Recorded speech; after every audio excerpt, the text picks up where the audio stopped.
Ó.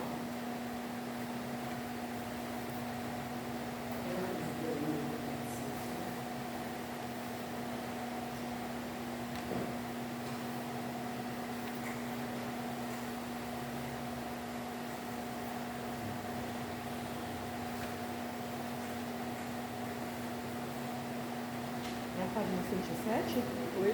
É a página 107? Não, página 107. A Palestina no dia do Novo Testamento. Isso. Todos os irmãos, com a grandiosa paz do Senhor. Amém. Para hoje estudaremos geografia bíblica. Estamos na unidade 3, a geografia bíblica. A Palestina nos dias do Novo Testamento. Senhor, meu Deus e Pai, abençoe, Senhor, Pai, esta aula. Seja uma aula, Senhor, produtiva. Que o Espírito Santo possa nos trazer à memória, Senhor, esse ensinamento. Que a graça do Senhor seja sobre cada um nesta noite. Em nome do Senhor Jesus Cristo. Amém. Página 107. Vai até a página 152. Vamos estar falando um pouco hoje sobre a Palestina. Tá. Os irmãos estão conseguindo me ouvir? Bem? Fala um pouco baixo. Irmãos que não conseguirem me ouvir, aproxima, a gente passa mais para frente aqui, tá bom?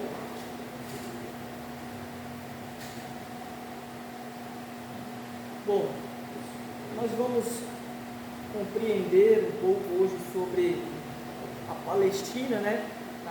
Na página 108, vocês vão observar, tem aqui um mapa, né? A Palestina nos dias do Novo Testamento. Nós conseguimos ver aqui, vocês podem acompanhar no mapa de vocês, página 108.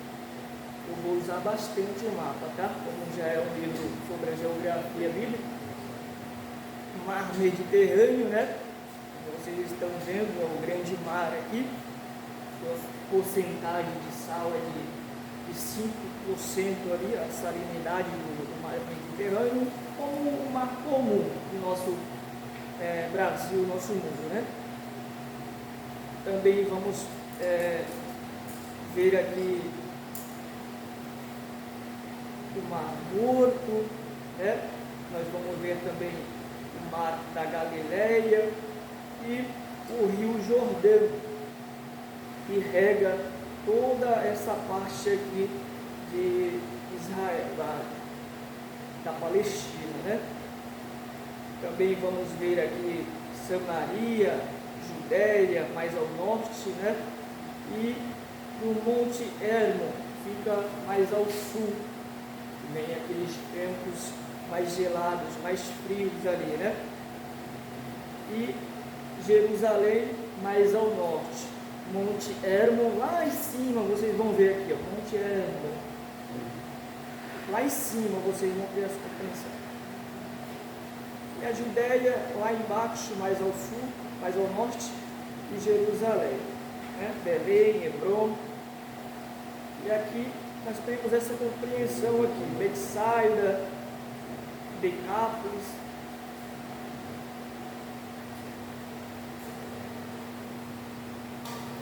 Então, nós vamos perceber que a economia da Palestina,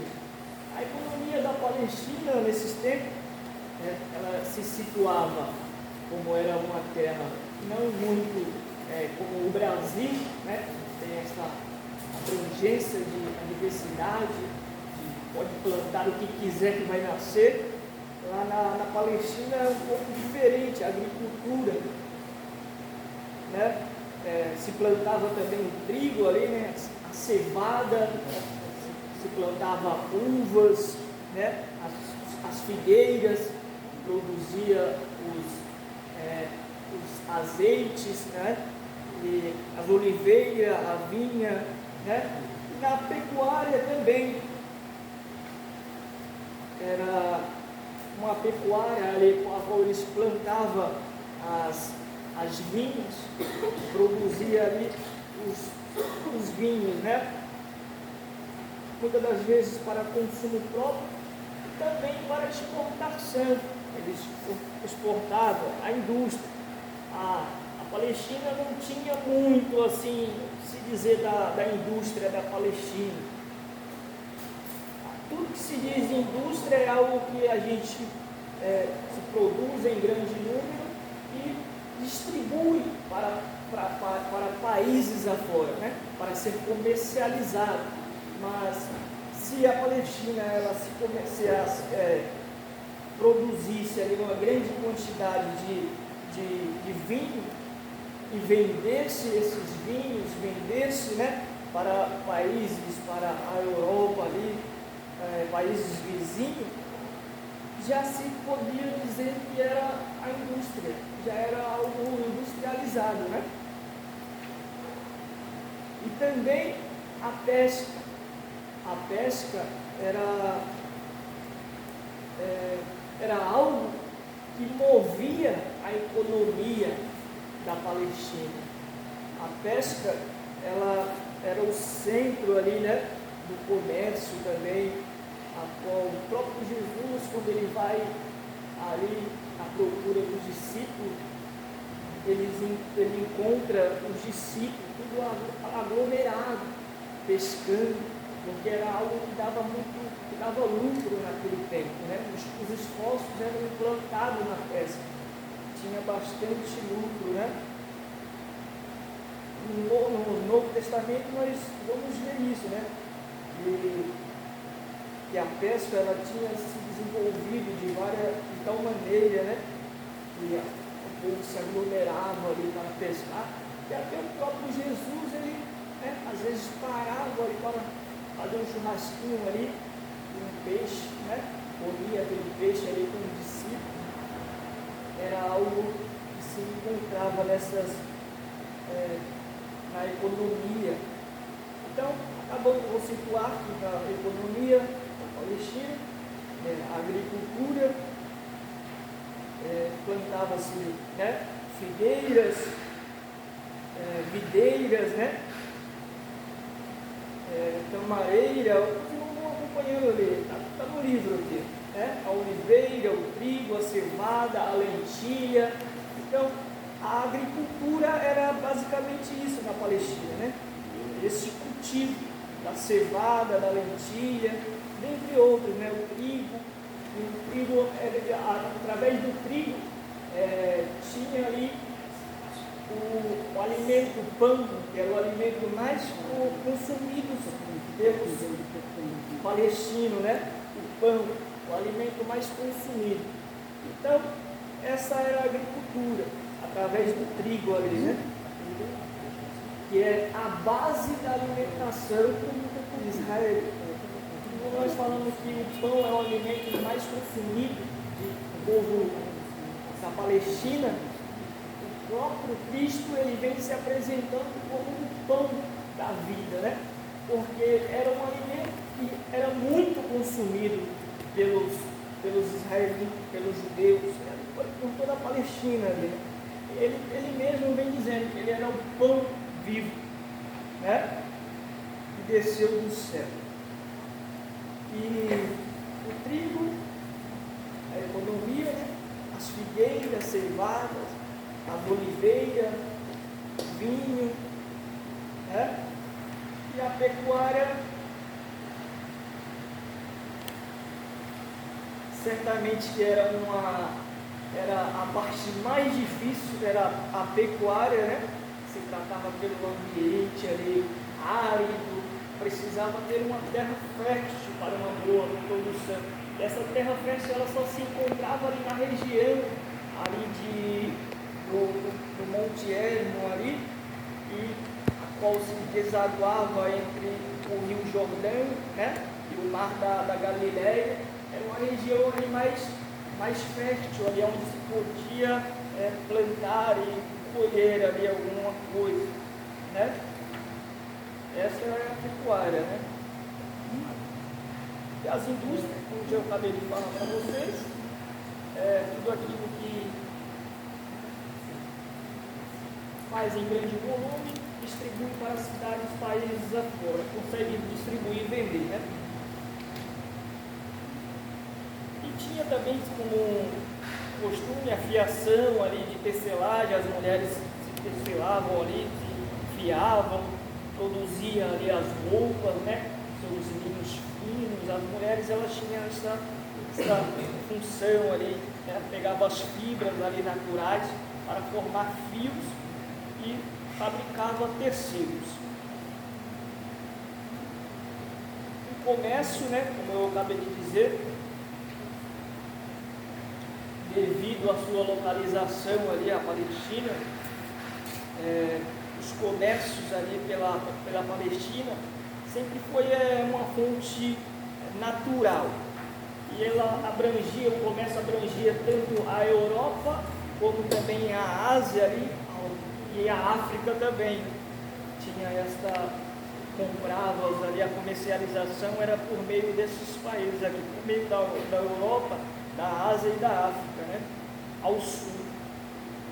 Porque nesses tempos também se comercializava ali na Palestina a dracma, né? A didracma, que era o imposto cobrado de todos os judeus, mesmo dos que moravam fora da Palestina. E havia o comércio local baseado na troca para atender a demanda da comunidade, né? Também vamos compreender aqui Palestina, hidrografia, montes e vales, página 115.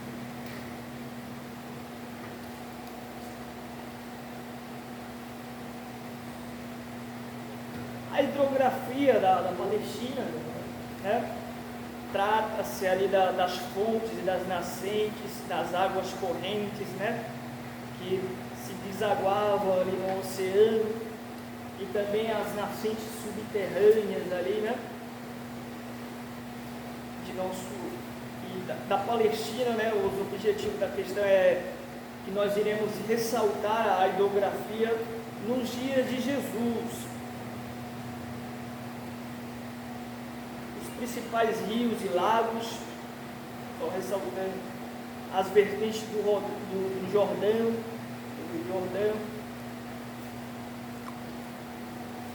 e essas é uma das.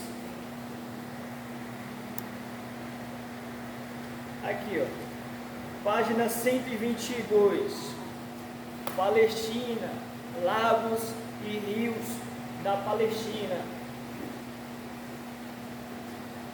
Pode acompanhar, meus irmãos. Nós conseguimos, página 122, vocês vão observando. Quero que vocês atentem lá no Monte Hermon. Lá no Monte Hermon, está lá em cima. Esse Monte Hermon aqui, meus irmãos, período aqui que a Palestina se encontrava na região do norte de Judá, aqui superaquecido, que ao sul fica o Monte Hermon. Esse Monte Hermon, ele se congelava, era um monte que recebia ali, né, um congelamento, que ficava congelado, enquanto essa região ao norte aqui, vocês vão ver na página 122, de Berço, Sorex, Cedron, essa região aqui, o Mar Morto, essa região era uma região mais árida. Mas no Monte Hermon, esse monte ele era congelado, por incrível que pareça. Era um monte que estava congelado nessa época. Essa parte do sul era a parte que recebia ali um vento frio, gelado. E enquanto essas outras áreas aqui, mais ao norte, estava bastante árida, o Monte Hermon ia se congelando. Vocês vão prestando atenção aí. O Monte Hermon ia se descongelando por causa do calor. E quando ele ia se descongelando, né, ele passava desaguando, fazendo fontes, gerando rios, né, nascentes, desaguavas aqui nas águas de Merom, né? E aqui, ao desaguar nas águas de Merom, ele ia percorrendo, né, ao mar da Galileia. O mar não era muito grande, mas esse mar da Galileia aqui, a gente consegue compreender que era um mar a qual até Jesus ele passava por esse mar. Conseguimos compreender que no mar da Galileia, quando ele está com os discípulos, né, se levanta ali uma grande tempestade, e essa tempestade ali faz com que os discípulos fiquem desesperados ali e tal. Mas por que se levanta essa grande tempestade? Porque esta parte aqui do mar da Galileia recebia grandes proporção de vento, que vinha aqui do Monte Hermon, aqueles ventos gelados, frios, e se encontrava com o vento que vinha aqui do norte de Israel aqui, e se encontrava com esses ventos frios, causava essas grandes tempestades aqui no mar da Galileia, né? E após passar o mar da Galileia, também se formava aqui, desaguava o Rio Jordão. O Rio Jordão, todo mundo conhece, é o rio a qual nosso Senhor Jesus, ele foi ali batizado por João Batista, né? A qual todos vinham para ser batizados por João Batista. E João Batista aqui, ele no Rio Jordão vinha anunciando a Jesus Cristo. E Jesus ele vem para ser batizado aqui no Rio Jordão. Aí o Rio Jordão vem, deságua aqui no Val de Jaboque, que não é bem um rio, ele tem essas vertentes assim que seca, aí forma um rio novamente, e enche, esvazia, aí vai formando isso daqui, né? Yarmuque, Jaboque e Querite, esses riachos, vai formando essa distribuição. Aqui do Rio Jordão vai formando essa distribuição aqui, ó, Querite, Jaboque, todo mundo sabe, né?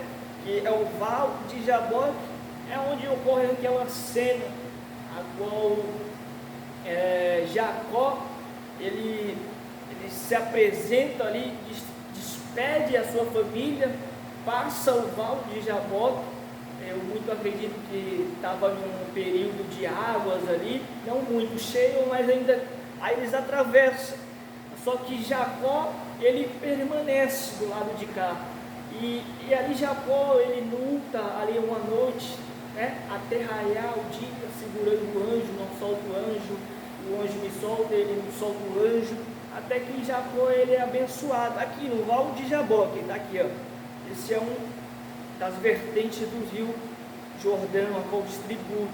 Neste Val de Jaboque conseguimos compreender que Jacó ele teve essa luta com o anjo, né?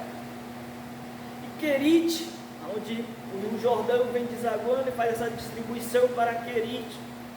Querite, uma região onde se encontra a cena onde Elias, né? Ele vai para Querite, no momento de seca, no momento que ele profetiza contra, né, o estado ali de Israel por causa da idolatria. E Deus ele pede para que Elias viesse ter um escape em Querite, porque lá tinha água e Elias bebia daquela água, era alimentado pelos povos, né? Aqui em Querite, aqui, ó, porque Jezabel estava à procura dele, porque havia muita seca nessa época. Então Querite, Elias ele percorria essa região também. Aí o Rio Jordão vem desaguando no Mar Morto, deságua aqui no Mar Morto. Mar Morto, meus irmãos, não tem vida nenhuma. Mar Morto, vocês estão vendo aqui, vai distribuindo aqui células, e o Mar Morto, o Jordão se deságua no Mar Morto. Mar Morto, ele não tem vida. Ainda surgem alguns vídeos, né, professora Abigail, dizendo que o Mar Morto está sendo aquela profecia, né, que o Mar Morto ia ter vida novamente e tal, mas a professora Abigail já disse que não, que aquele vídeo sempre existiu aquela cena ali, né? Os bolaimes ali, sempre né? tiveram. E a região onde eles gravam esses vídeos não é no Mar Morto. Eles pegam áreas distantes. Então eles pegam lá aqueles peixinhos nadando, tem vida no Mar Morto. Não tem. Ezequiel 47, quando fala das águas purificadoras, aquelas águas vão desaguar no Mar Morto e vai ter vida. Mas isso é só na grande tribulação. Isso é profético para acontecer futuramente. Hoje não. No Mar Morto não tem vida. Então, aí no Mar Morto não tem vida. Lá as pessoas, se mergulhar no Mar Morto, elas não conseguem ficar no fundo.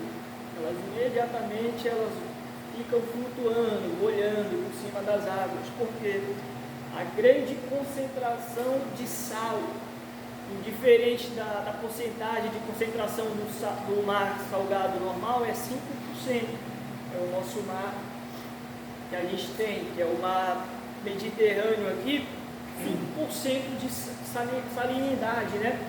E o Mar Morto é aproximadamente 26, 27% de salinidade ali. O sal é muito intenso. Então, é impossível ter vida aqui no Mar Morto, né? Por conta disso, o Mar Morto.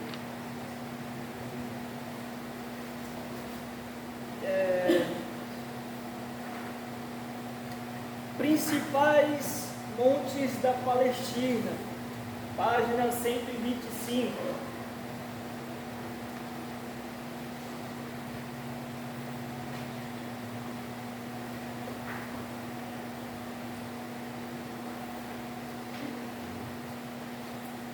Bom, nós vamos compreender na página 125. Nós conseguimos ver aqui mais ao norte Monte Sinai, né?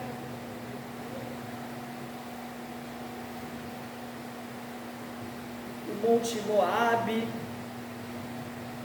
o Monte Hermon, Líbano, Seir,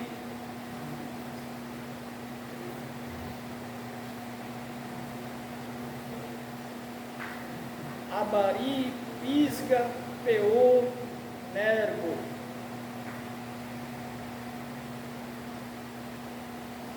Nós conseguimos ver aqui que no Monte Sinai, né? Monte Sinai é onde Moisés ele subia no Monte Sinai, passava ali uma temporada conversando com Deus face a face. O Monte Sinai representa muito ali o povo. Moisés ele passava ali 40 dias, 40 noites neste Monte Sinai. Também é denominado como o Monte Horebe, tá, irmãos? O Monte Sinai ele é conhecido como Monte Horebe também, tá?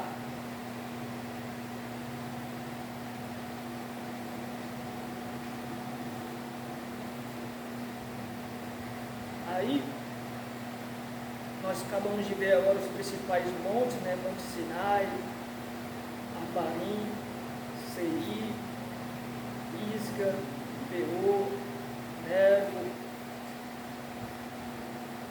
Aqui no Líbano, Monte Hermon.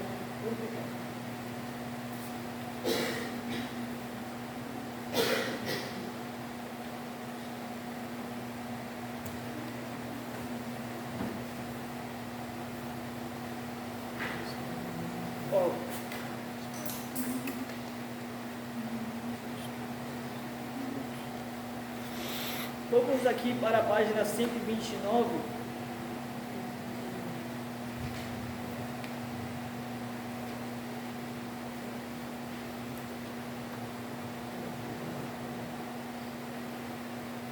Palestina, clima, estações, chuvas, desertos.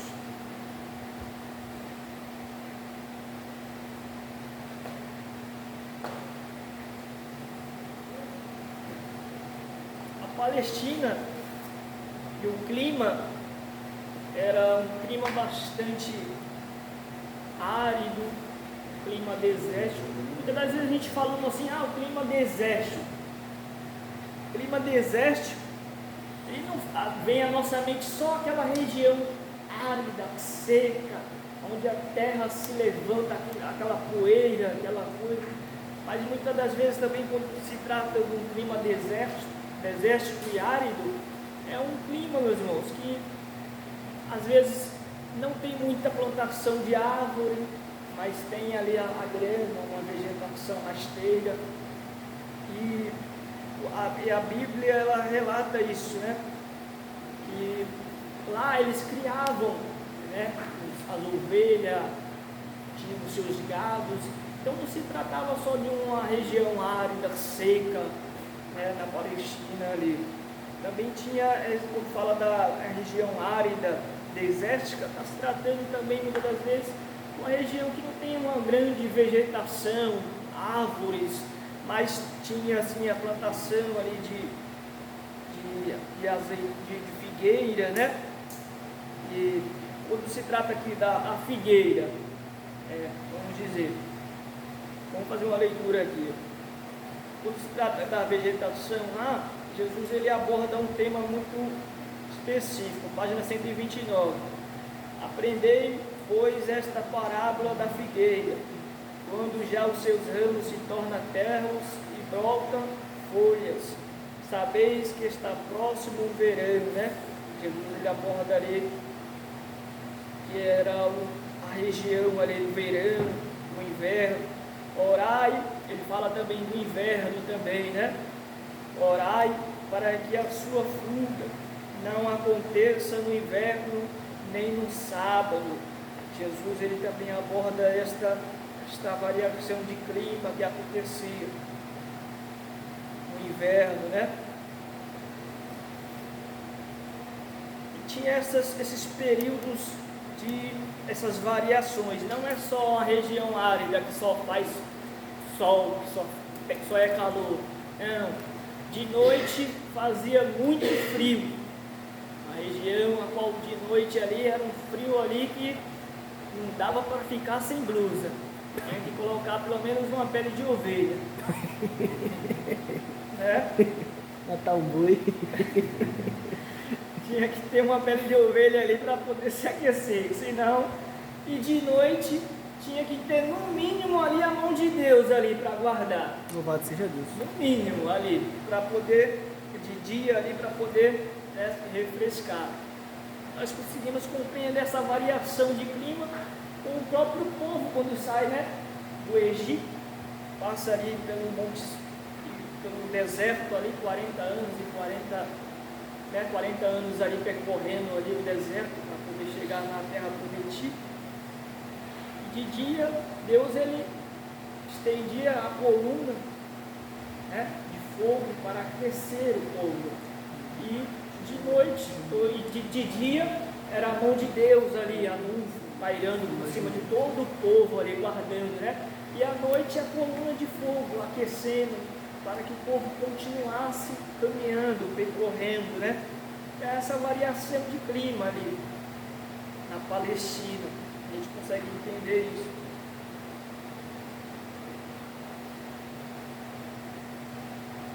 Esse é o clima e a estação, né?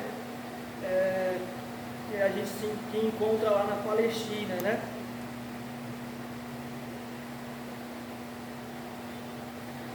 Podemos ver também o clima, as estações, deserto.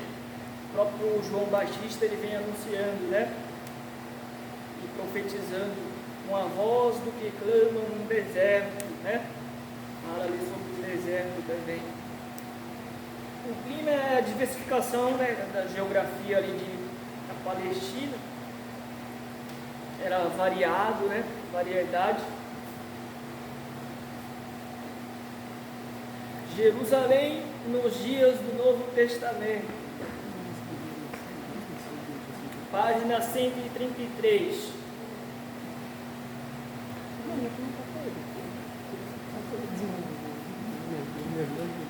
Giovanni, deixa eu fazer a pergunta que eu estava pensando aqui. Teria como eles sobreviverem nesse ambiente sem a mão de Deus? Porque pelo que está falando é um ambiente muito caótico, né? Muito pesaroso, né? Não. No momento que ele sai do Egito, percorre o deserto, né? O calor era tão intenso que eles poderiam se desesperar e voltar de novo. Perfeito. O calor durante o dia era muito intenso. Ninguém consegue. Não sei se vocês já assistiram algum vídeo ali, alguém no deserto faz experimento ali, coloca a câmera, né? E deixa filmando lá. A Certo. câmera ela se derrete. Caramba. Nossa. Não consegue, A câmera o calor se o calor é muito intenso. A câmera, você igual coloca o pedestal lá e deixa gravando. A câmera ela começa a derreter. A intensidade do calor. Então, cada povo, ele se adapta. O ser humano ele se adapta em qualquer ambiente que morar. Se nós formos para o deserto agora, a gente morre cozido. Morre cozido. Embora aqui é calor para a gente se compara ao calor de lá. O Nordeste, por exemplo. Lá tem os nômades. João Batista era um deles. Os nômades, eles eram acostumados a viver naquela região. Era muito seca, é muito calor. É o que o Giovanni está falando. De dia é muito calor, de noite é muito frio. A temperatura pode chegar até abaixo de 0 à noite. Então é preciso realmente um acolhimento. Mas existiam os povos nômades, né? Então eles se adaptam. Aqui a gente está com calor, faz assim, vou colocar uma roupa fresca porque está calor. Lá é o contrário, está calor, eles vestem roupas com mangas. Nossa. Que é para se protegerem do sol, o próprio calor, o próprio clima, e isso afeta o corpo. Então eles têm que colocar roupas com mangas compridas para se acolher do calor. Mas o povo se adapta. O povo de Israel, como o Giovanni falou, quando ele saiu, foram 40 anos no deserto, mas eles tinham literalmente a proteção de Deus. Era de dia, Deus mandava nuvem, e aquela nuvem literalmente guardava eles de toda aquela intensidade de calor. E à noite o fogo tanto clareava, dava uma luz, porque imaginem o breu que seria aquilo ali à noite, então era a luz e ao mesmo tempo trazia um aquecimento para o povo. Então o povo de Israel sobreviveu, vamos dizer assim, tranquilo, nessa jornada deles. Por quê? Porque tinha a mão do Senhor sobre eles, né? Mas para qualquer povo que chegar hoje lá, literalmente é difícil. Literalmente é difícil. É a mesma coisa que nós estamos acostumados aqui no Brasil e falar que vai morar no Canadá, na Groenlândia, que é só gelo. A gente também não sobrevive, não suporta, né? Mas tem os que vivem lá, nascem e vivem. Por quê? Ser humano se adapta, mas que a intensidade do calor é exatamente isso, conforme nós estamos vendo. Meu Deus. Maravilha. Tá professor Exatamente aqui. da mesma forma que o professor está dizendo, a adaptação. O ser humano ele tem essa capacidade de se adaptar, né, nos ambientes. Né? Eu sou da Bahia, sou baiano. Olha aí. Lá na Bahia, lá verão é verão, inverno é inverno, né? Aqui eu sofri bastante, porque aqui hoje, agora de noite está eu saí agora, tá sem chover. Daqui a pouco pode estar chovendo lá, eu não sei. Mas tem essa oscilação de temperatura. Mesmo na hora que está fazendo sol, está chovendo. Está fazendo sol, está chovendo. Então aqui, para mim me acostumar, deu muito trabalho aqui. Ficava sempre doente, imunidade lá embaixo, porque é por causa dessa alteração aí, né? Mas ao decorrer dos anos. Isso porque está dentro do Brasil mesmo, né? Tá entendendo? Isso é porque a gente não está em São Paulo então aí, né? Diferença lá em cima. Mas aí eu fui me adaptando ao clima daqui. Então hoje em dia, possa ser que agora, eu já tenho mais de 10 anos aqui, pode ser que agora eu já não consiga me adaptar ao clima de lá da Bahia. É isso, essa é a diferença. Não, mas é interessante estar falando, porque pelo o ambiente a gente já vê que se não fosse a mão de Deus, dificilmente eles estariam vivos, né? Ainda que se adaptassem, né? O que o ambiente está falando. Maravilha. Então aqui página 133, né? Jerusalém nos dias do Novo Testamento. Nós vamos andar um pouco aqui sobre as regiões ali de Jerusalém, ali por onde Jesus passava, abordar um pouco ali, né? A Judéia, que nós vamos ver, né? Página 133, tá? A Judéia, né? Que é a região ali do reino de Judá, né? Quando terminou ali o cativeiro babilônico, a região do sul da Palestina, que foi designado ali por Judá ali. Judá venceu, designou ali a região da Judéia como Judá. Quando retornou do cativeiro Babilônia, nós podemos ver também aqui Jerusalém, Davi também, ele governou também, né, professora Vilene? Judá, Jerusalém também ali, 7 anos, se eu não me engano, em Jerusalém. Davi, ele teve essa governança ali em Jerusalém. E também Belém, né? Podemos ver Jesus ali, ele nasceu em Belém da Judéia ali, né? Teve Maria Madalena, foi informada ali pelo anjo para que ela viesse sair de Belém, por isso para o Egito, porque Herodes ali mandou matar ali as crianças de 2 anos para baixo. Então, Jesus ele nasce ali na cidade de Davi também descendente ali da região de Belém, né?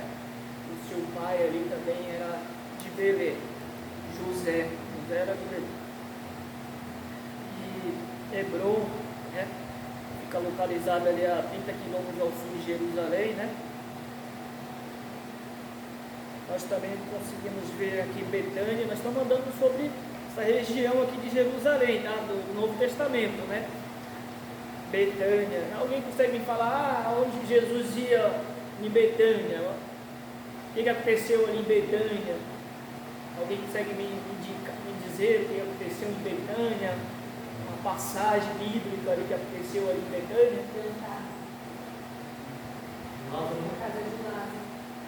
Maravilha. Era a localização ali, né, da casa de Lázaro, de Marta, de Maria. Era onde Jesus ele se sentia ali confortável e se abrigava na casa de Lázaro, na casa de Maria, se sentia ali a necessidade de sempre dar uma passadinha lá, né, irmã Guilherme? Vou ali sentir o tempero da comida de Marta ali, né? E se preocupava muito aí nos seus afazeres ali, para receber bem a Jesus. Eu acho que era isso que cativou Jesus, viu, irmão Abigail? A gente chega num lugar assim que está sempre querendo fazer uma variedade de comida diferente ali para agradar a pessoa. Tá, glória a Deus falando. Aí a pessoa se sente confortável ali. Opa, é aqui que eu vou sempre passar. É a revelação do céu, né? Aí Jesus ele ia aqui, né, em Betânia, né, uma região onde era bastante frequentada por Jesus. Se localizava na casa de Marta, Maria, de Lázaro ali, né? Maravilha. Então, Samaria, Galileia, Nazaré, Caná, Naim, Cafarnaum, né? Esta é a Betsaida, Cesareia de Filipe, né? Então essas aqui é a região ali do Novo Testamento de Jerusalém, ali, onde Jesus ele passou ali grande parte da sua trajetória, né? Vamos agora para a expansão do cristianismo, as viagens missionárias de Paulo, sua viagem a Roma. Maravilha, né? Página 141. Todos têm um livro aí, né? Maravilha. Página 141. Nós vamos falar sobre Paulo. O que falar de Paulo, né, irmãos? Paulo ele foi levantado por Deus, um homem, né, diferente. Deus ele não fala igual a professora Abigail, ele não usou um pim para convencer as pessoas ali que Jesus Cristo era o Filho de Deus, né, e que estaria sentado à destra e voltaria para governar novamente, né? Não, mas Deus ele escolhe Paulo, né? Deus ele escolhe ali um ser humano, uma pessoa, para anunciar aos gentios a pregação do Evangelho. Quando a gente falando de gentio, meu irmão, todos aqueles que não são judeus, tá? Aí os judeus eles dizem que as pessoas são gentias, né? Eles designam o nome ali como gentios ali. E Paulo ele é um pregador dos gentios, porque ele decide ir em direção aos gentios, anunciar o evangelho aos gentios, né? O apóstolo Paulo, ele era natural, né, de Tarso, o seu pai era de Tarso, ele era natural, e Tarso era governado por Roma nessa época. Roma tinha o maior controle ali sobre aquela região ali. E Paulo ele morava em Tarso. Seu pai, ele aprende a profissão do seu pai ali, que era construir ali as tendas, né? Por quê? Porque o pai de Paulo ele construía tendas, porque naquela época o domínio romano percorria toda a extensão, aonde pudesse alcançar estava indo. Então os soldados eles precisavam de tendas. Aí o pai de Paulo constrói as tendas, vendia as tendas e recebia algum lucro através disso. E Paulo ele adquire esse conhecimento, também começa a produzir tenda, né? Construía tendas ali, né? E também nós podemos ver que Paulo ele foi formado aos pés de Gamaliel, né? Gamaliel ali naquele tempo era um rabino muito instruído na lei de Moisés, né? Era um homem bastante instruído. Quem era formado aos pés de Gamaliel, né? Estava na nata. Na linguagem de hoje, estava na nata, estava por cima. Paulo ele é formado aos pés de Gamaliel. E Paulo também ele era um fariseu, meus irmãos, convicto, de unha e carne. Ele era um fariseu e se surgisse uma outra coisa que não seja a Torá de Moisés, ele ia para cima, matava, exterminava. Ele era um fariseu convicto, né? Nós acabamos de ver, a sua profissão era fazer tendas ali para lucrar, para talvez não ser um peso para os irmãos ali da igreja também. Ele não queria ser um peso, então ele tinha essa profissão para poder lucrar ali, não ficar em cima só nas custas da igreja ali, do povo ali, né? E Paulo, ele foi chamado, né? Nós podemos ver que no caminho para Damasco, Jesus ali, ele aparece para Paulo, e Paulo, ele pergunta: Senhor, quem és tu? Aí Jesus, ele se apresenta: eu sou Jesus, a quem tu persegues, duro é para ti lutar contra os meus agriães, né? Paulo, ele é cego e vai para uma cidade próxima e tal. Aí Paulo passa a enxergar, recebe as instruções ali, ele naquela visão ali recebeu as instruções ali para, Jesus passou as instruções para ele anunciar o Evangelho ali, revelando ali, né, que a igreja fazia parte do corpo, Cristo era o cabeça. Foi nesta ocasião, meu irmão, eu consigo entender uma outra ocasião, onde Paulo, ele, quando está escrevendo as suas cartas ali, ele apresenta Cristo como cabeça, né? E a igreja como corpo, né? Faz a união. Eu não consigo ver uma outra cena a não ser essa. E Paulo, ele recebe essa revelação através disso, porque quando Paulo está perseguindo a igreja, é Jesus que aparece, dizendo: olha, você está me perseguindo. Então ele tira essa conclusão, né? Cristo é o cabeça, né? E a igreja faz parte do corpo, monta, né, o corpo. Louvado seja Deus. E ele é chamado o apóstolo dos gentios, né? Ele é designado e vai em direção à Europa, à Ásia, vai anunciando o Evangelho ali. Vamos nos ater aqui ao mapa, né?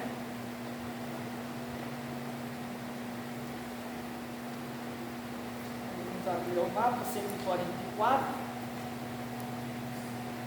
A primeira viagem missionária do apóstolo Paulo.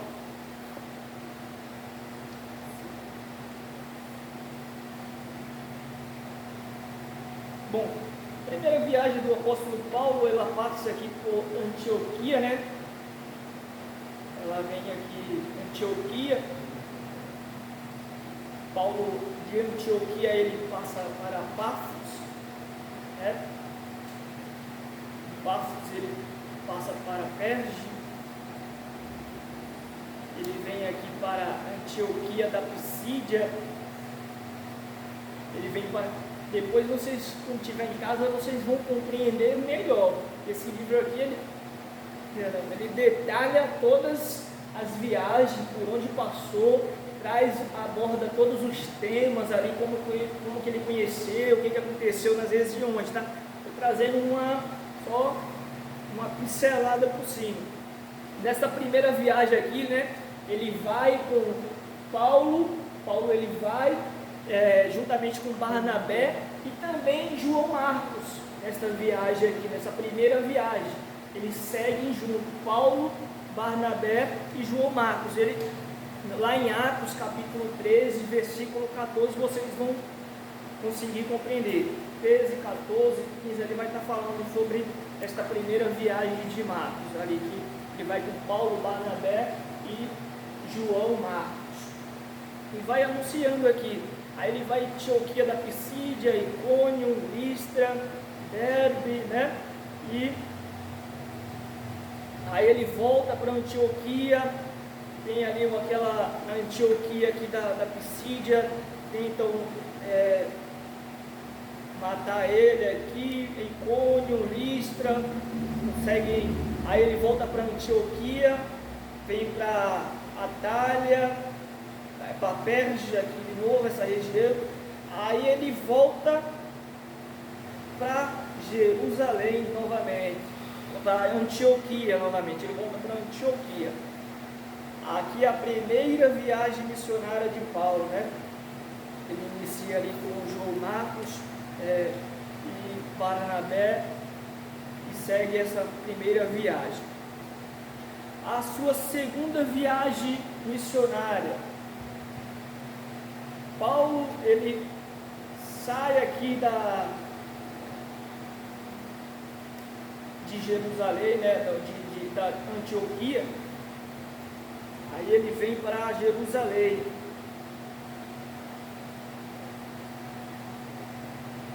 onde tem aquela...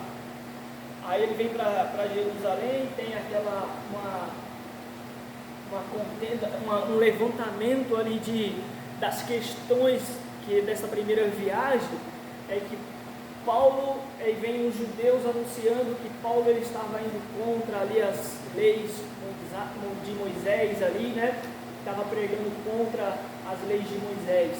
É aqui nessa segunda viagem, aí eles em Jerusalém armam um concílio ali com os discípulos, com Pedro, e aonde é abordado ali, né? É discutido esse tema, se os gentios, se os novos cristãos deveria seguir a lei de Moisés ou não, né? E ali é chegado a uma conclusão. Que conclusão?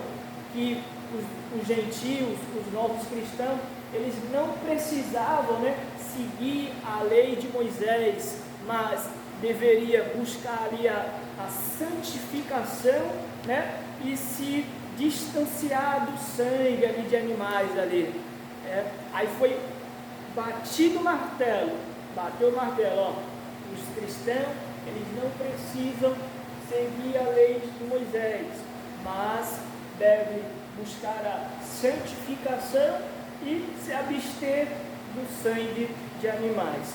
Pronto, teve essa discussão, aí agora Paulo ele vai para Antioquia.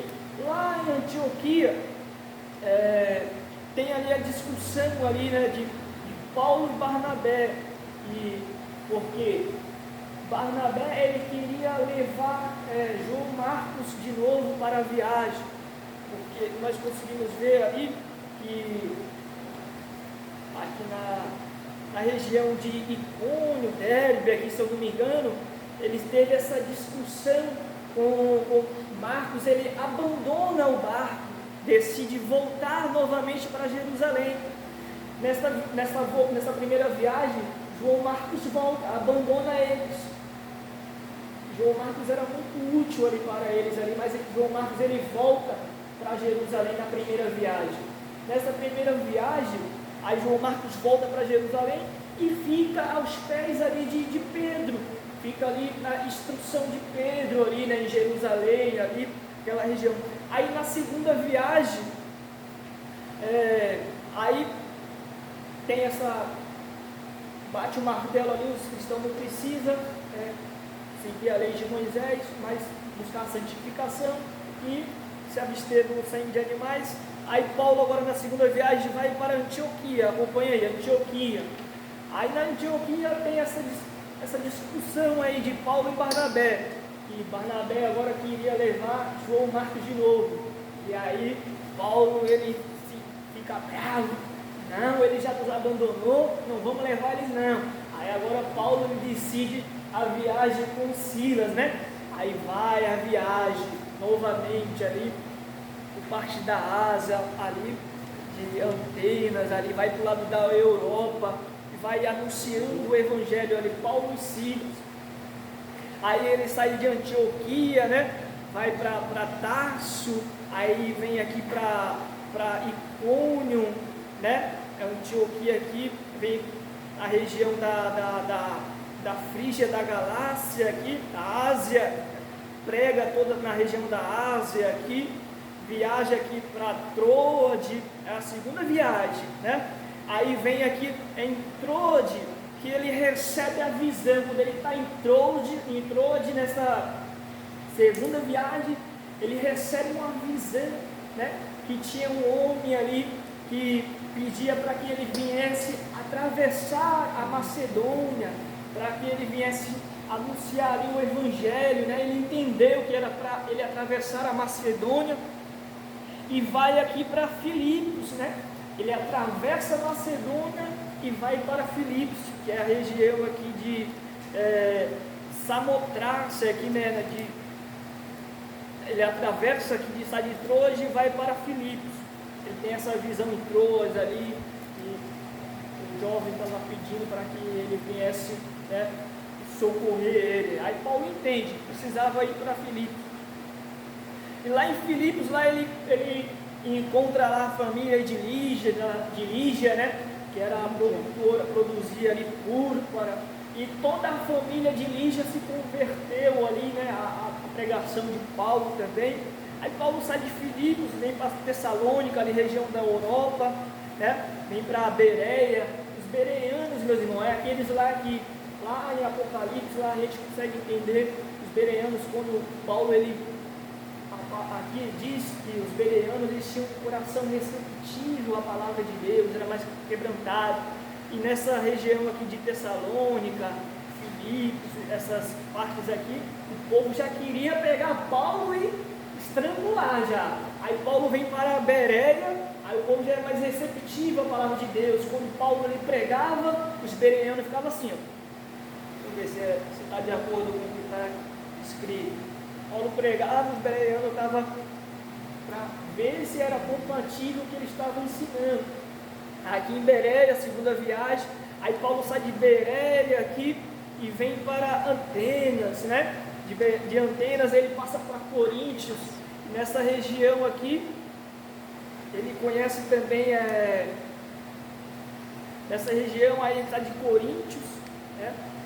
De Coríntios ele vem para Éfeso, e de Éfeso ele volta novamente para Jerusalém. Aí ele encerra.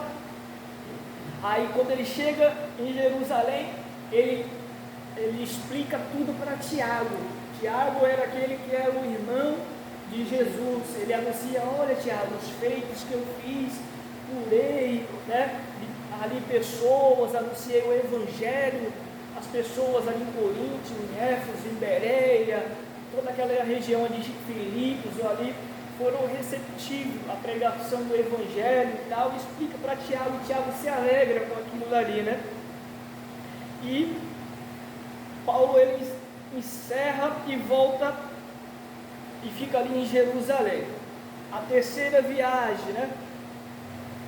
A terceira viagem de Paulo. A professora Abigail tem alguma coisa a relatar sobre essa viagem, essa segunda viagem, professora? O único ponto aí do comentário que você fez, que é bastante interessante, foi o de João Marcos. Porque houve uma contenda, porque João Marcos abandonou eles na primeira viagem. Houve uma contenda porque na segunda viagem Barnabé queria levar Marcos. E aí Paulo não queria mais. João Marcos, ele era jovem ainda quando ele seguiu essa primeira viagem com Paulo. Então, digamos assim, foi uma imaturidade dele abandonar o barco naquela primeira viagem. Então, na segunda, aí Barnabé quer levar e Paulo falou, houve de fato uma contenda entre eles. E Marcos não foi. Paulo segue com Silas. O que é interessante aí? É que quando nós lemos a segunda epístola que Paulo escreve a Timóteo, Paulo está preso. E ele manda essa carta para Timóteo, fazendo as recomendações. Procura vir depressa comigo, porque Demas me desamparou, todos me deixaram sozinho. Traze Marcos com você, porque me é muito útil ao ministério. Olha como o tempo passou e agora a gente já vê o próprio Paulo falando de uma outra maneira a respeito de Marcos. Por quê? Porque Marcos amadureceu, Marcos aprendeu. Quando a pessoa começa a fazer algo, às vezes não dá muito certo, parece que, olha, você não tem dom, não vai para frente, mas a questão é perseverar.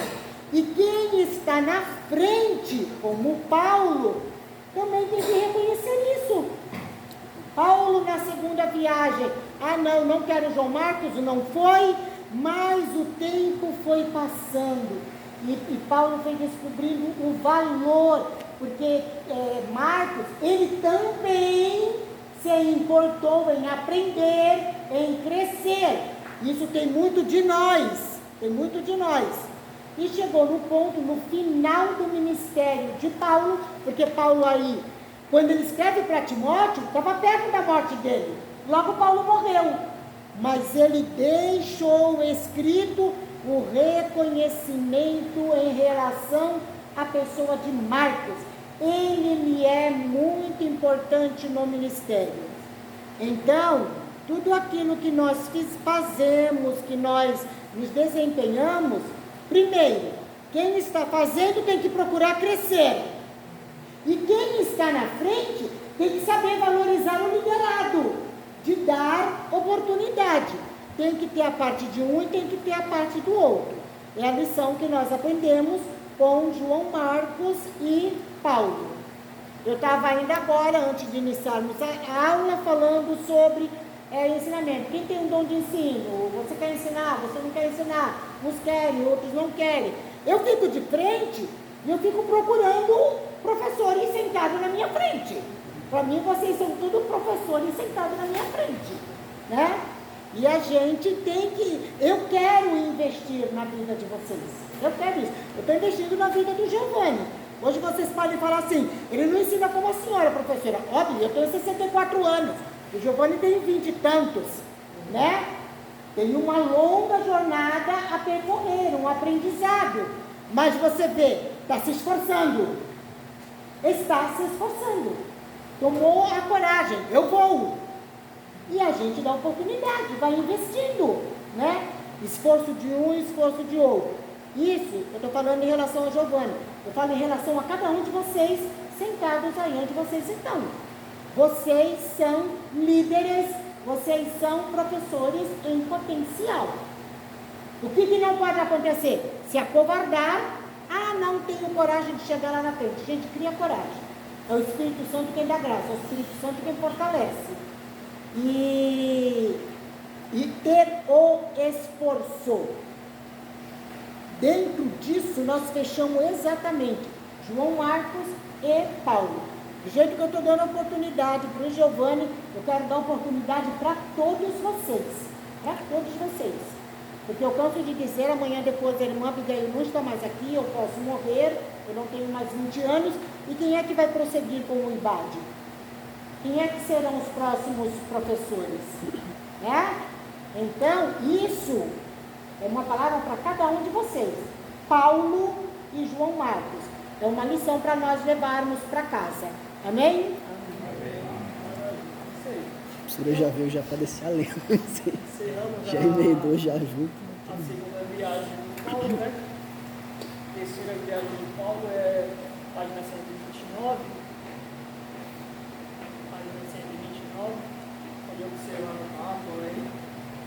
Paulo, ele, né, vai de Jerusalém e vai novamente para Antioquia. É sempre de Antioquia, meus irmãos, que Paulo ele dá um pontapé para as viagens. Sempre partia de Antioquia e passa novamente a terceira viagem, a qual ele vai, sai de Antioquia e vai para Tarso ali, né?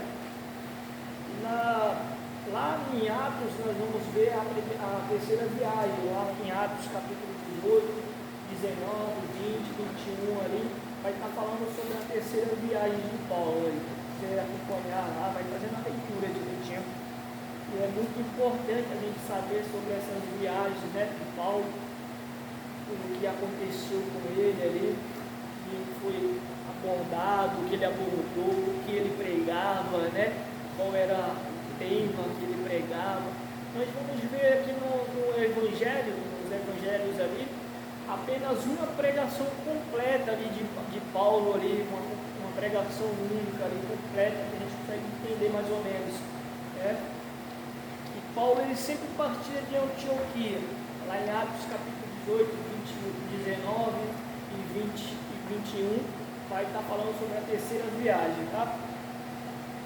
E partia de Antioquia, vinha para Tarsus novamente ali, aí vem para Derbe, Listra, né? E Antioquia da Galácia aqui, aí vem para a Ásia, na Ásia ele passa aqui em Éfeso. Lá em Éfeso era onde aconteceu ali, tinha os judeus novamente tentando pregar uma nova doutrina ali, né? E os cristãos precisavam, né? Ser circuncidados, uma uma nova... Polêmica. Hã? Uma nova polêmica. Isso, uma nova polêmica. Aí lá em Éfeso, aí Paulo ele vai para Éfeso para debater com essa nova polêmica que está tendo ali em Éfeso, ali, né? Para dizer que não era assim que tinha que ser feito, né? Em Éfeso ali ele passa para Pérgamo de novo, Esmirna, sai visitando as igrejas novamente para ver ali, né, como estão, se estão bem, e que era a vontade de Paulo era sempre estar visitando as igrejas ali que ele tinha formado, como que estava, se estava ainda enraizados no Senhor Jesus Cristo, se ainda estava com a fé firmada no que ele vinha reforçando, né? Enquanto Paulo ele vinha reforçando e aí outros vinham desfazendo aquilo que Paulo ensinava. Era incrível. Aí Paulo tinha que vir novamente, sempre conduzindo o povo na direção certa, que é Cristo, né? Apontando ali sempre para Cristo, né? Aí ele sai aqui de Éfeso, vai para Esmirna, Pérgamo e Troade, né? Mileto aqui, aí vem para Filipos, e Tessalônica, Bereia, e vem para Corinto, e depois ele sai voltando novamente aqui, e depois ele vai para Jerusalém novamente. Essa é a terceira viagem de Paulo. Ele vem percorrendo todo aquele caminho que ele fez ali, né, para ver como que os irmãos estavam.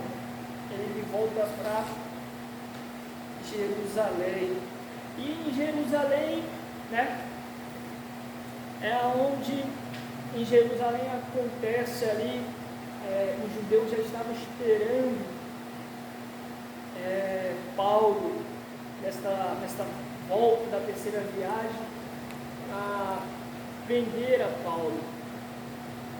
Estava no conselho ali dos judeus ali para prender a Paulo, para poder matar a Paulo. E é dentro dessa terceira viagem, no retorno, que Paulo ele é capturado, né? Ele passa ali pelo Sinédrio. O Sinédrio, meus irmãos, tinha o templo, para a compreensão dos irmãos, o templo era o templo aquele templo de Jesus, que não era o templo a qual foi feito por Salomão, que o templo que da época de Jesus já era outro templo, que foi feito por Herodes ali, né?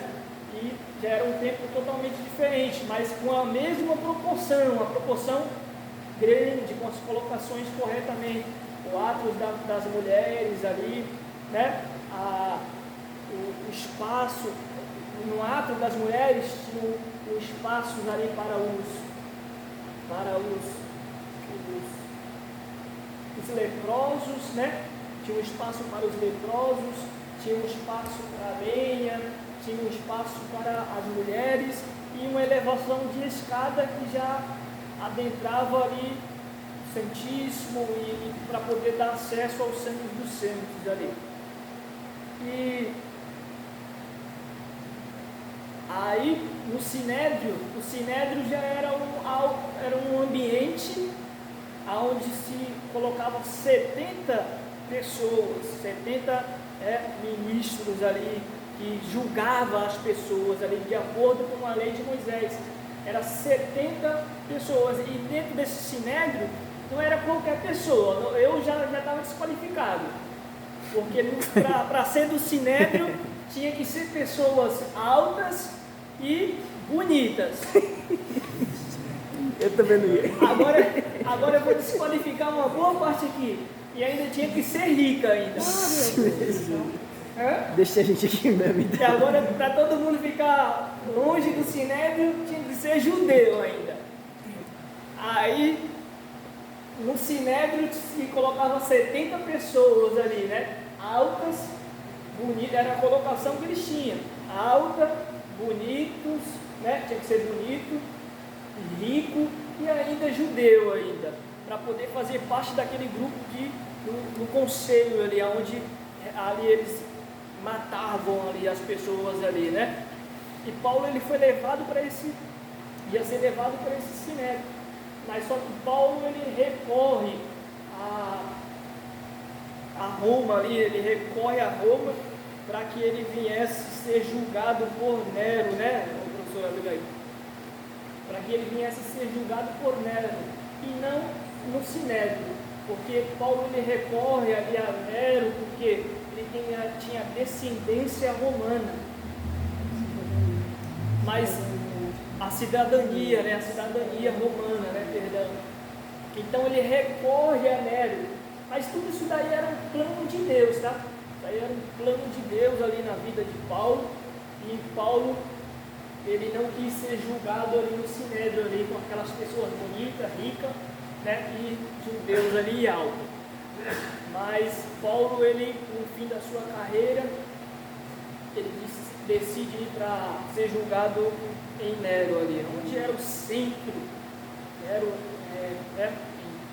o centro ali do Coliseu ali, onde os cristãos eram apresentados ali, devorados pelos os leões ali, e era basicamente ali que Paulo estava. E Paulo ele lá com Nero, ele ficou aproximadamente, tinha liberdade de pregar, de anunciar o evangelho, né? Depois que Paulo ele foi morto, foi decapitado ali, mas antes disso, ele teve a viagem até chegar lá. Essa viagem, né, teve ali uns naufrágios e Antenas, né? Teve ali o naufrágio ali em Antenas, que o navio ali naufragou por causa das grandes quantidades de ventos e ondas, e ali ele para em Antenas e acontece aquela cena quando vai pegar os gravetos ali e tal, aí uma vibra pega ele e ele chacoalha assim a vibra no fogo, aí queima lá a vibra no fogo, mas Paulo ele morre. E nisso daí, através de Antenas, ele vai e encerra e chega lá em Nero. Aí depois de 2 anos, ele anunciando, tendo a liberdade de anunciar o Evangelho, aí ele sim é levado para ser decapitado. Eu agradeço aí a oportunidade, em nome de Jesus. Amém.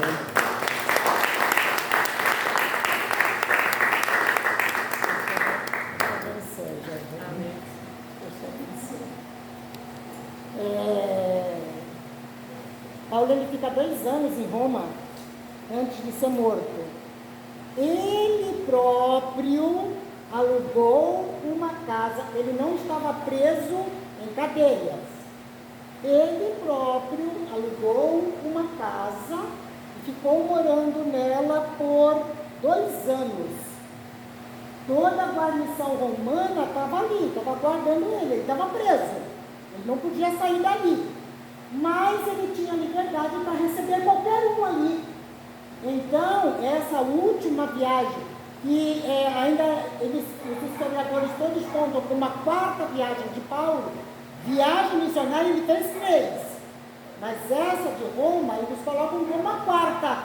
Por quê? Porque teve toda essa trajetória que o Giovanni veio falando, teve um naufrágio, mas aí eles queriam matar a todos.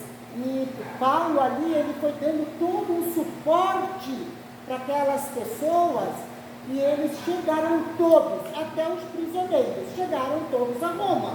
Paulo também não consentiu que ninguém fugisse dali, né? Porque era a palavra dele.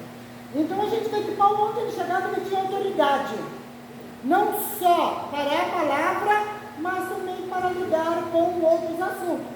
Quem é que coloca essa autoridade na vida do cristão? Deus, é o Espírito Santo.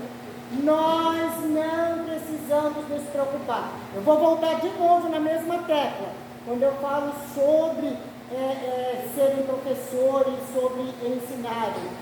Não precisa ficar se preocupando, eu nada sei, eu não sou nada, eu não sei falar. Gente, quem capacita é o Espírito Santo. Quem capacita o Espírito Santo. Nós só precisamos dizer assim: eis-me aqui, Senhor, envia-me a mim, me usa. Você se dispôs a que o Senhor te use, o Senhor vai usar. Nós vemos toda a prosperidade do ministério de Paulo. Por quê? Porque Paulo se entregou. Detalhes: eu sempre vou cobrar de vocês, leiam a Bíblia, estudem, leiam a maior quantidade de livros possíveis, livros bons, não é para ficar lendo qualquer coisa e nem ficar lendo gibi, livros bons. Para quê? Para te trazer conhecimento de Deus. Por quê? Porque quando você está investindo em você, no seu ministério, Senhor, eu estou buscando, o resto quem é que vai fazer? Deus. Então, hoje nós estamos aí com o Giovanni, de cada livro eu dou uma aula para o Giovanni fazer. Você vê, a primeira, a segunda aula ele não saiu do primeiro capítulo, hoje ele já correu em 5. Ele já correu em 5, né? Quer dizer, está aprendendo, está se desenvolvendo, né? E a gente nós temos que sermos exatamente assim. Gente, quando eu comecei a dar aula, também eu não dava aula com a facilidade que eu dou hoje. O que traz isso? A prática. A prática. E eu que não paro de ler e estudar. Eu estou sempre lendo, eu estou sempre estudando, eu estou sempre me atualizando. Não é que, eu vou viver só do que eu estou ouvindo. Não. Qualquer coisa, gente, até notícia. Eu rolo lá as páginas do Instagram, porque eu sigo páginas de notícia, e eu vejo determinadas notícias, eu não engulo o que eles estão falando aqui. Eu vou lá para a internet, na página do G1, na página do R7, que é para ver se aquilo é uma notícia verdadeira ou não. Mas a metade não é. E se a gente engole e sai compartilhando e sai falando, né? Sai falando bobagem. Nós não somos papagaio de pirata.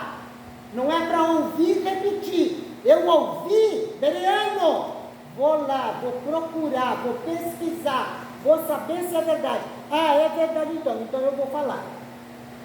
Temos que ser bereanos.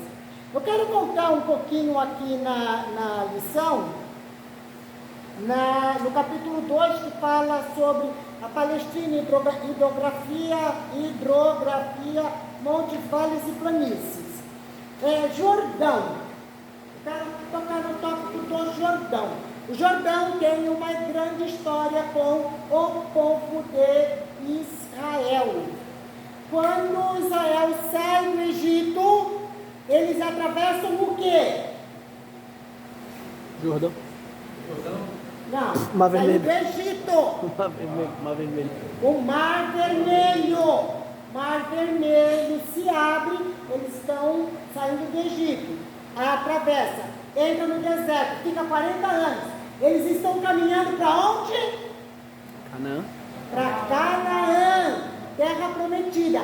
Para entrar em Canaã, eles tiveram que atravessar o quê? O Jordão. O Rio Jordão. O Jordão, ele está lá no começo da história de Israel. Sabe o que é mais interessante, gente? É que o Rio Jordão, quando Israel atravessa para herdar Canaã, o rio se abre. O rio se abre. Mar Vermelho, Deus falou: Moisés, o que você tem na mão? Uma vara. Toca no mar. Aquela vara que estava na mão de Moisés, ele toca nas águas do Mar Vermelho e o mar se abre. O Jordão foi diferente. Deus falou assim: os sacerdotes têm que carregar, a arca era carregada nos ombros, os sacerdotes vão carregar a arca e vão na frente. A arca era a presença de Deus. Eles vão na frente. Quando eles tocaram o pé nas águas do Jordão, o Jordão se abriu. Para tocarem os pés nas águas do Jordão, a gente vai entender que era a época de cheia. Porque o rio não está correndo lá embaixo. A época de cheia que o Giovanni falou sobre o Monte Hermon, que fazia grandes acúmulos de neve. Quando acaba o inverno, aí vem o degelo. Quando vem o degelo, ele passa pelo Jordão e o Jordão transborda. O Jordão transborda. Então as águas ficam aqui, além do rio. É nisso que os sacerdotes, eles pisam água. Eles não desceram o rio, mas eles pisam a água onde eles estavam, do Jordão. E o Jordão se abriu. Israel passou a seco o Jordão para entrar na terra de Canaã. Quando nós chegamos lá no Novo Testamento, aí nós vamos ouvir falar do Jordão novamente. Por quê? João Batista batizava no Jordão. João Batista descia em certa parte do rio, que era mais raso, e o povo descia até lá dentro do rio, e eles eram batizados por João Batista. Mas o interessante disso tudo é que aí vem Jesus. Ele está inaugurando a era da graça, a nossa era. Jesus vai até João para ser batizado. Jesus desce o Jordão e ele mergulha. Ele está iniciando a era da graça. Ele desce ao Jordão e ele mergulha. Ele se molha por inteiro. Ele imerge no Jordão. E ele inicia a era da graça, a nossa era. Como exemplo dele, nós também passamos pelo batismo, como uma nova fase da nossa vida. Mas o interessante é imergir, é se molhar. A água, Jesus é a fonte de águas vivas. Isso não se discute. Mas a água também é um símbolo do Espírito Santo. Então está nos mostrando o quê? Que para nós entrarmos nessa era da graça, para nós vivermos intensamente essa era da graça, nós precisamos imergir. Não só no batismo, que se torna um mandamento para nós cristãos, mas também na nossa vida cristã, na nossa vida diária. Nós precisamos descer, mergulhar, para então imergir agora na graça, imergir cheio do Espírito, imergir em Cristo, viver em Cristo. Porque logo depois de Jesus veio o quê? A igreja. A igreja. A mesma coisa da ceia. Não existia ceia até Jesus. O que eles comemoravam? A Páscoa. A Páscoa. E Jesus manda preparar a mesa da Páscoa. Pai, isso aqui é para mim comer a Páscoa com vocês. Prepararam a mesa da Páscoa. Jesus comeu a Páscoa com seus discípulos e depois da Páscoa ele serviu a ceia. Ninguém tinha feito isso até então. Isso somente Jesus tinha autoridade para fazer. E ele falou o quê? O pão que eu estou partindo, ele representa o meu corpo, que é partido por vós. O sangue, porque hoje a gente recebe, cada um recebe o seu cálice, né? Antigamente os cálices, eles eram cheios. Então eu bebia, você bebia um gole, iam passando o mesmo cálice, porque era um gole só, não era para ninguém se embebedar, porque aquele cálice servia a todos. Então Jesus passou aquele cálice, ele falou, este vinho representa o meu sangue, que é derramado por vós. Nós vamos ver que a igreja nasceu logo depois, e isso ficou instituído para a igreja, porque Jesus falou, fazei isso em memória de mim. Então, todos os meses, quando nós participamos participamos da ceia, nós estamos relembrando. Relembrando para quê? Para isso estar vivo na nossa mente. O Jordão, a Galileia, até no mapa que o Giovanni conduziu vocês, no livro, fala Mar da Galileia. O Mar da Galileia não é um mar.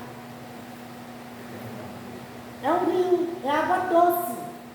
Por que ele é chamado de mar? Porque vocês vão ver no mapinha aí, vocês vão ver que eles mostram o rio, tudo é pequenininho, até por uma linha. Mas aonde está o Mar da Galileia, ele tem uma extensão grande.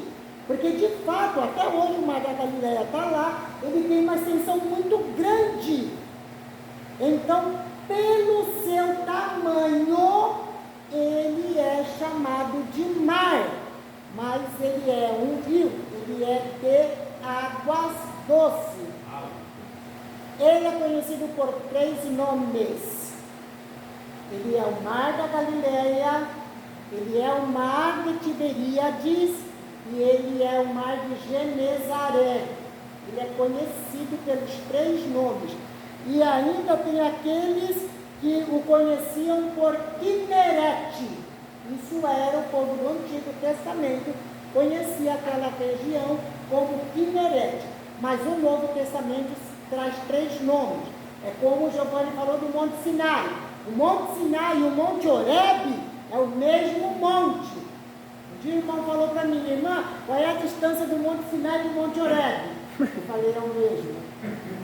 Aí, irmã, eu quero saber qual é a distância. É o mesmo. Eu falei, gente, é o mesmo monte, não tem distância. É o mesmo monte. Monte Sinai, Monte Horebe é o mesmo monte. Qual é a diferença? O Monte Horebe, nós vamos ler na Bíblia, quando Deus chama Moisés. Ele está onde? Cuidando das ovelhas de Jetro, seu sogro, e ele vê algo no Monte Horebe. Era conhecido entre aquele povo, que eles eram nômades também, como o Monte Horebe. E aí, quando Moisés, aí ele vai para o Egito, Deus faz todo aquele trabalho, Deus tira o povo do Egito e entra no deserto. Aí, o caminho pelo qual eles fizeram, essa mesma região, ele era conhecido como o Monte Sinai. O Monte Sinai. Então, às vezes, é só a questão da linguagem do povo. Só que a Bíblia traz os mesmos nomes. Mas nós precisamos saber para quê? Para não dar um furo desse. Falar assim, qual é o Monte Sinai? Onde é que fica o Monte Horebe? É o mesmo monte. O Mar da Galileia, Genezaré, Tiberíades, Galileia, é tudo o mesmo mapa. Mar. Fala tudo do mesmo mar. Na página 126, o capítulo que vai falar, tem só 5 minutos, que fala dos montes da Palestina, a página 126, no tópico D, fala sobre a planície de Saron. A planície de Saron é um lugar, as terras eram desérticas, mas tinham regiões que elas tinham a sua umidade. Então, dependendo da época, como era na primavera, esse que fala sobre a planície de Saron, nasciam muitas flores, o lugar fica lindo. Eu tenho algumas fotos no meu celular, que meu professor manda de Israel, aí ele fala assim, olha, a primavera chegou e o campo está todo florido. Gente, essa planície de Saron fica linda. São muitas flores, muitas mesmo. É dessa planície que nós conhecemos, lemos o texto em Cântares de Salomão, que fala sobre a rosa de Saron e o lírio dos vales. A rosa de Saron não é uma rosa do mesmo porte que a gente conhece, mas lá ela é conhecida como rosa de Saron. A rosa de Saron não é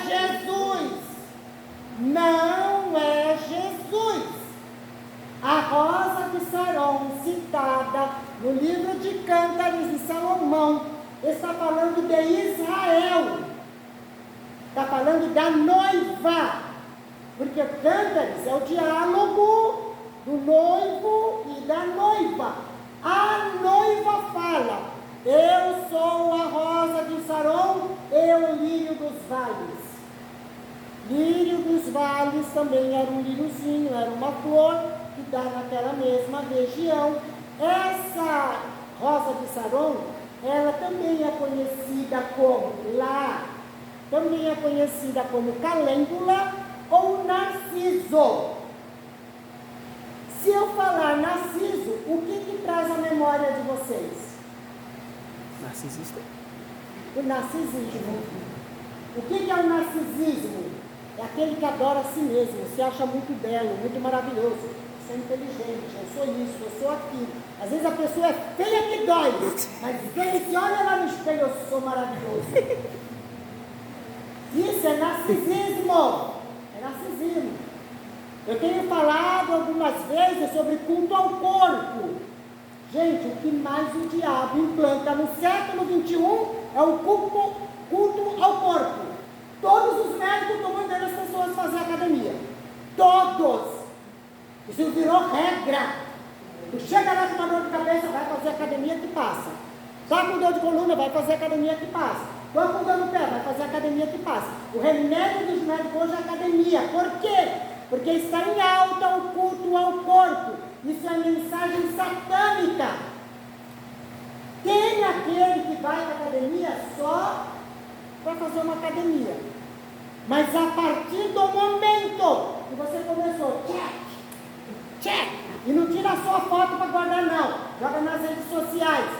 Isso é um culto ao corpo. Gente, às vezes é a coisa mais horrível na internet. Está pavoroso. E as roupas que vai, né? Isso é o quê? Culto ao corpo. Os cabas velhos desse. Culto ao corpo. Eu não vi nenhum até agora com roupa de crente. Está na academia com roupa de crente. Nunca vi isso. Isso é um engano de Satanás. Sabe o que é isso? Narcisismo. Narcisismo. Por que eu estou falando nisso? Meu tempo acabou. Porque quando a rosa de Saron, ela é citada na Bíblia, ela fala de Israel. E aquele livro de Cântaros de Salomão, que parece um poema e é tudo muito lindo, mas aquela noiva, ela está fugindo do noivo. Nossa, Ela é apóstata. não sabia não. Ela é apóstata.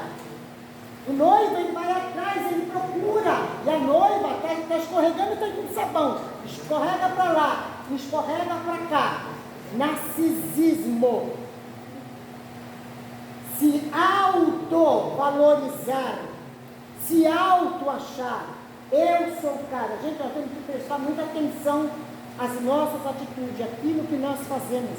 Porque o século XXI está enganando os cristãos.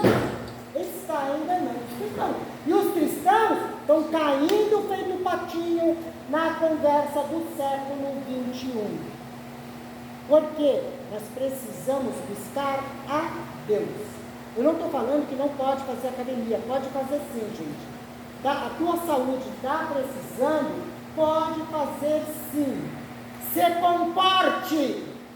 Coloque roupa de crente. Você não precisa tirar fotos. E muito menos postar nas redes sociais. Cristão não precisa disso. A partir do momento que você começa a lançar nas redes sociais, você já caiu no engano de Satanás. Você está se achando muito crente, está se achando muito certo, mas você já caiu na lábia do diabo. Então, vamos acordar. Tudo com Ok, decência gente? e ódio, né? Tudo com decência e Tudo ódio. com Minha decência avó e ódio. falava isso. Faça a sua academia, mas faça você sozinho, lá no teu canto. Você não precisa tirar foto nenhuma. E também não precisa andar colado para falar assim: eu estou ficando musculoso. Olha aí. Não precisa. Deus está falando. Use suas roupas normais, gente. Crente nem anda colado, nem mulher e nem homem. Que hoje em dia é mulher e homem andando de leggings. É a vaca que estão chamando. A vácuo. Cola tudo, aparece tudo. E nós não precisamos disso. Século XXI, vamos ser diferentes. só está caminhando para a eternidade quem é diferente. Se você estiver andando igual ao mundo, pode ter certeza, não é para a eternidade que você está indo. Amém? Vamos orar.